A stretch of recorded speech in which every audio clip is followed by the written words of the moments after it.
So the next thing is assistive technology in the SETT process. We talked about assistive technology a little bit before. Just a reminder that we want to be able to apply and implement assistive technology to be able to get that equipment and support so students can reach their maximum academic potential. And so those different tools could be apps on an iPad. It could be things that help support curriculum, help students be able to walk through the hallways, support them while they're in their specialist times in the cafeteria, bathroom. So it works to improve functional capabilities of students with disabilities. And we also talked about it should be able to assist students on what they should know during the school day.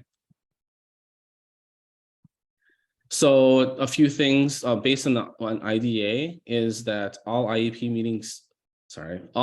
teams should consider assistive technology for every student. And we just want to be really careful about that, or be mindful of that, because a student who has a cognitive disability, and then also a student with emotional behavior disorder, they both benefit from assistive technology in some ways. And those teams should consider the AT, assistive technology, during IEP meetings and evaluations. So anytime the student is not making adequate progress, that could be a time we look at assistive technology. And just some of the things that are mentioned in IDAs that could be provided at any time during the school year. And again, this said, like, it can be applied to all disability labels. And then going back to the team, like working together as a team, the whole team is responsible for determining whether a student requires AT to achieve those goals and objectives. So we're all looking at it together, and we're all making suggestions on what could be helpful. And having those people from the different team members involved in this helps provide different perspectives of how we can help the student and what needs they have. So we've talked about, we talked about the IEP process and who's involved. So anybody on the IEP team would be a potential team member to talk about AT. Is there someone on the team that usually takes point on that, like a specific role? Like, would a speech therapist usually be the one that pursues like some verbal assistance program on an iPad, or is there no like set standard? Like the speech pathologist might suggest something because based on their experience.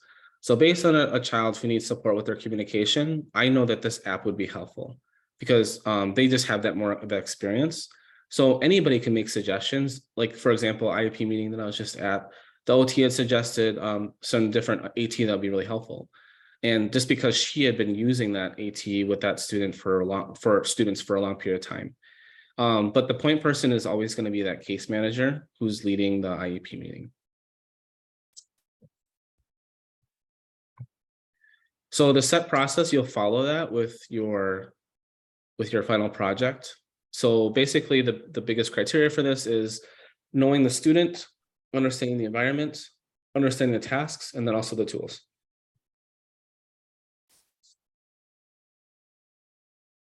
So the first thing is, basically, like, this kind of goes into the details of this. So we have to figure out what the goals of the students are. So we look at their goals and objectives, identify what the areas of concern are, identify those barriers to learning and participation, explore some potential solutions, and implement those solutions.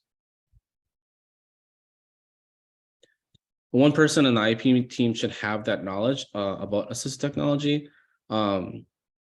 So that could be that point person, the case manager, but it also could be like the SLP on the team, or the OT who has been using that AT for a while with other students. So one thing that might trigger that conversation of what AT devices we should use is if a student isn't making reasonable success. So if they're plateauing, or their progress is decreasing, we want to describe what systems, supports, and devices might be helpful, what specific tools could be included to address the student's needs, what promising tools could be helpful for some trials to see whether this works or not. And then plan some specifics around the trial period. So what kind of things might change, how the tools could be used, and also collect some data. Some things that are important to know is when we're writing this, doing this AT statement, is that we need to have a shared understanding of the student's environment, what tasks they need to do, they're required to do. And when those are considered, then we can start to have a conversation and start to identify what appropriate systems of tools are helpful. So one common thing I see is like a teacher will be like, let's just do this. Let's do an ACC device. Let's do a communication device, or let's do this.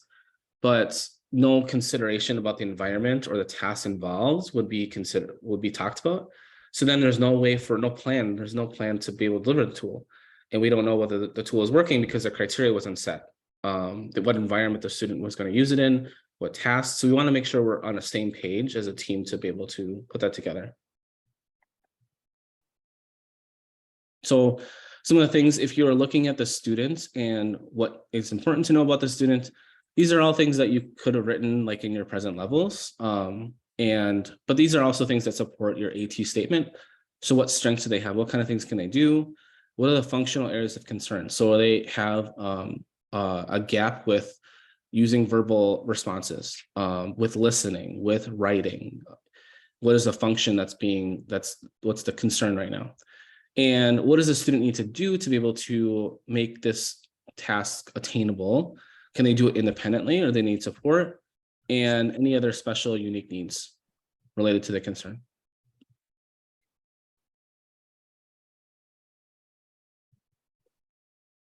Let's see here.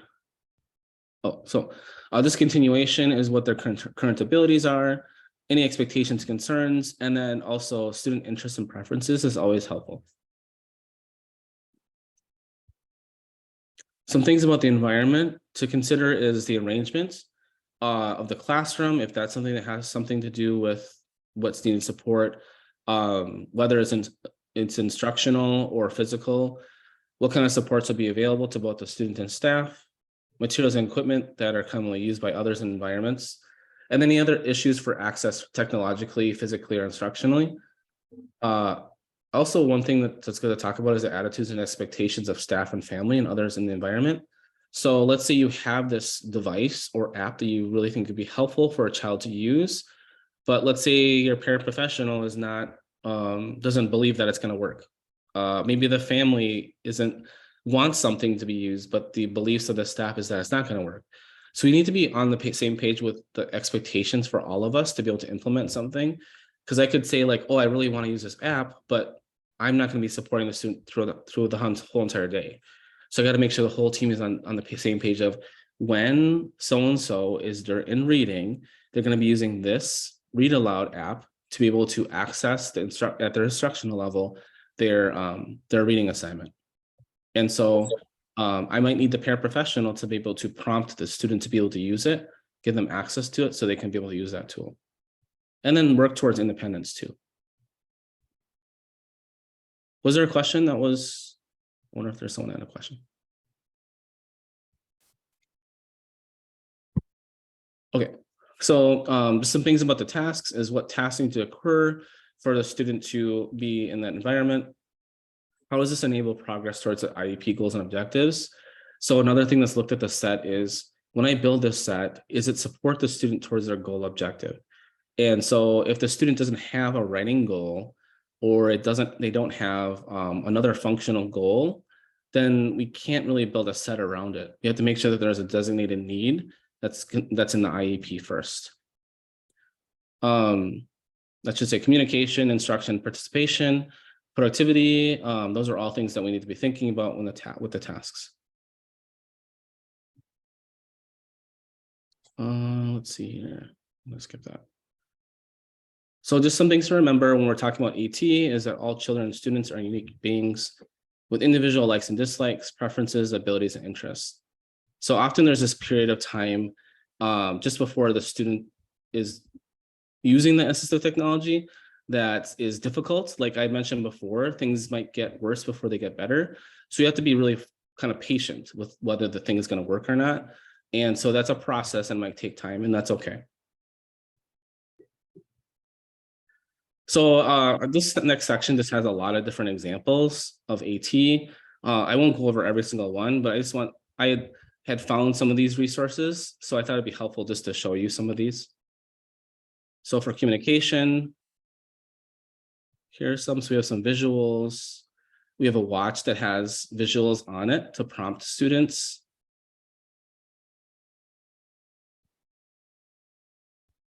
And so another thing that I've seen recently that I piloted, no, I didn't pilot it. But my the ATA director in my district had been piloting these watches that are kind of like, they're kind of like fitness watches, but they give like visual prompts for students. So that could be assistive technology. For reading, you could have students use like this highlighter. It's like it's like this, it highlights certain, it's basically like a bar that they like put down in the passage on a paper, and it just kind of like, yep, highlights it in yellow, magnifies it a little bit. And there's also like a reader pen where you can highlight something and it'll take what's highlighted and say it out loud for the student.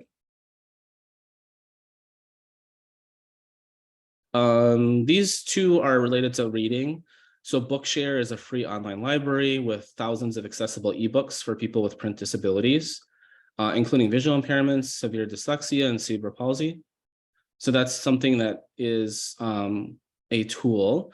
Again, readworks.org, I love. I use this a lot with my students when I was working as a classroom teacher.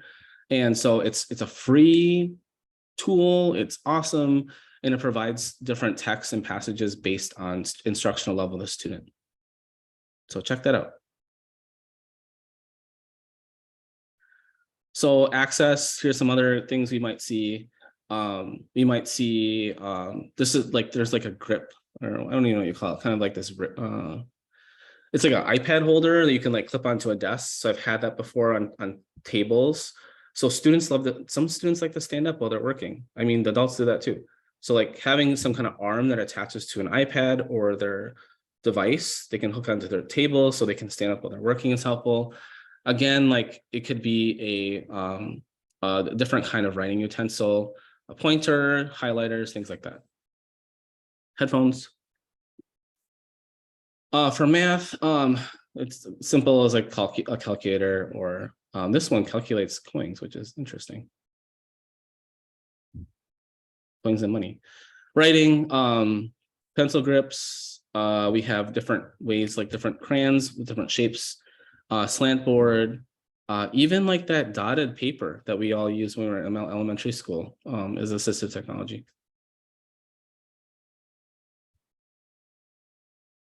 For writing, there's something called Letter Writer. So it just helps provide letter, number, and shape formation support. So that's something you can use for writing for assistive technology. Sensory things would be a weighted vest, like a chewy thing. So if people need that sensory input, like from their mouths, they need to have that sensory input. They might have that chewable thing on their, like around their neck. Earplugs, headphones. Often these things got destroyed, so I always had to get more. These are just positioning and mobility equipment. So there could be students who are severe and profound who need these things to just be mobile, be in certain positions during the school day. Here are some more for play.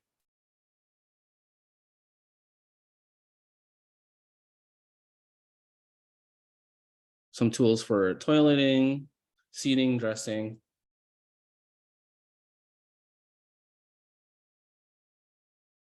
And then, so if you want to learn more about assistive technology, there is this like a one or two page explanation of assistive technology. If you want to share that with other people, you can visit that link. Okay, so we're going to practice using the SETT. So I gave you some examples of some assistive technology, and maybe you've heard of some assistive technology that helps in the classrooms you work in. So basically, you're going to look at the student's current abilities. What does the student need to do?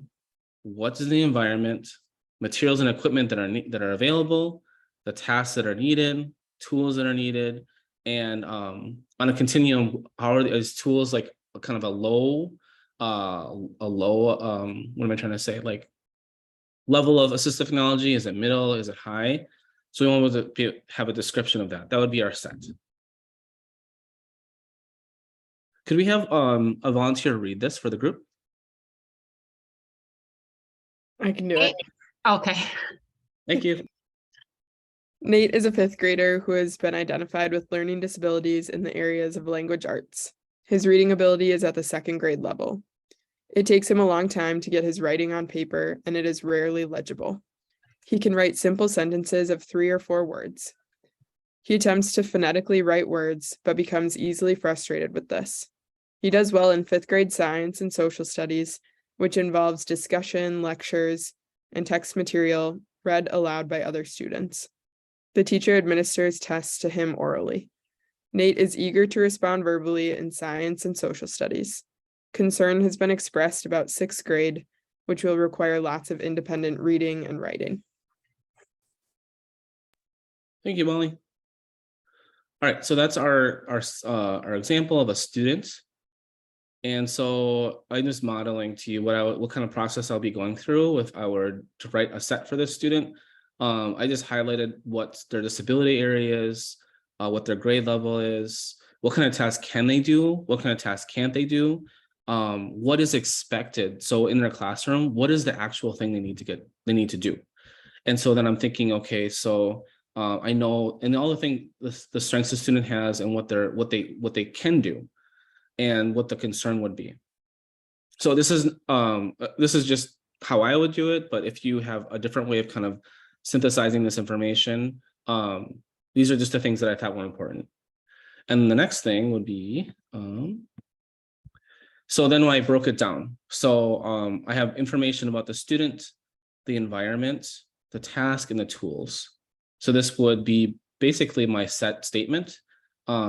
This looks very different for every district in school about how you'd write your set statement.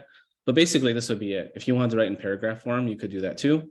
So the student had a learning disability. He was in fifth grade. He can write simple sentences to 3 to 4 words. His current abilities to respond to things verbally. And so the environment is that text material is currently read by other students to him. And then so the teacher also administers tests orally, and that's support from the staff and the teacher. And then also the concerns are about whether this child can do independent reading and writing on their own. So basically, if I'm looking through all of this, I'm looking at, okay, I want the student to be able to eventually read a grade level, and I want the student to independently write and read. And some tools that I thought would be helpful would be, okay, I think that a sophomore that reads text, a software app that reads text would be really helpful. So maybe Epic, or maybe Bookshare or ReadWorks would be really good. So I'm going to do that. And then also I'm going to use Google Docs for word prediction software to be able to help with Nate's progress. That's it. So I basically just built a set for Nate. One thing that I think we talked about a couple weeks ago is when we're writing the IEPs, we just want to be careful about the language we use, not to be locked into a certain device, because the device, like an intervention, maybe doesn't work. So we need to do something different. So you want to be kind of broad in how we describe it. So these are all names of devices for AT. So instead of saying like Big Mac one step by step, the device, we want to say voice output switch. Instead of IntelliKeys, we want to say adaptive keyboard. Instead of co-writer, which is a writing app for AT, we want to say predictive language software or predictive language app. So you have these slides. If you want to look more at this about what to use instead, you could look at this, or you can do some research online of what would be the broad way of putting it, but just make sure not to put the actual name of the device. Let's see here, I'm gonna skip that. Okay, I need a volunteer to read Omar's background. I got it. Thank you. Omar is a 5-year-old boy about to enter kindergarten. At 18 months old, Omar had not developed any words. His parents expressed concern that he did not play with other children, preferring to play alone lining up blocks. Omar lacked eye contact and did not respond to his name consistently. Omar began speech and occupational therapy through a private therapy association recommended by his physician. Omar's parents follow up on therapy at home. Thank you. We have a couple more paragraphs. Let's have someone else read this one. I can do it. Okay. Omar was tested for special education services through the public schools. The testing indicated significant delays in speech, language, motor, and social development. Also, his cognitive development was well below expectations for his age. He met educational criteria for autism spectrum disorders. Though Omar is read to daily, he does not appear to understand the content of books. He does respond to pictures, making lots of noise if a picture is skipped over. He loves the computers and technology, and it appears to hold his attention more than a book in text. Awesome. Thank you for reading that. Okay. And then last paragraph. Should I volunteer to read this? Sure. Thanks. Omar's functional vocabulary is very limited, but allows him to communicate some basic needs to those familiar with him. Omar is usually quiet, but when he tries to speak, he usually becomes frustrated and gives up. As a result, few people engage in conversation with him. Most simply talk at him rather than with him. Omar is making some progress in taking others' hands and taking them over to what he wants. Thank you. Okay, so with Omar,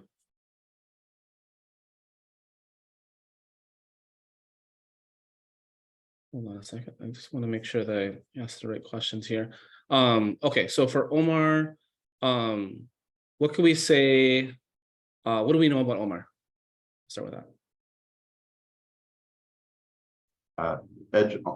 On educational standards, he's qualified for special education help under autism spectrum disorders. Yep. Okay, so has the ASD label. Anything else?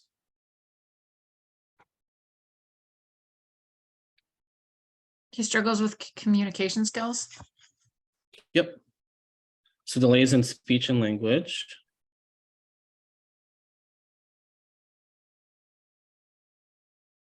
What kind of environment is Omar in? What do you mean? I guess he's in kindergarten, but what kind of like, well, I guess not, I'm gonna reword that. What kind of demands are necessary in his environment? That's what I'm trying to say. I think he needs like an inclusive environment. Okay, so he's an inclusive environment. So he's working with other peers who might have skills, Yeah, like skills he doesn't have. Okay. His family is supportive, like they follow up with therapy at home. Mm-hmm. True. Maybe diverse. Neurodiverse.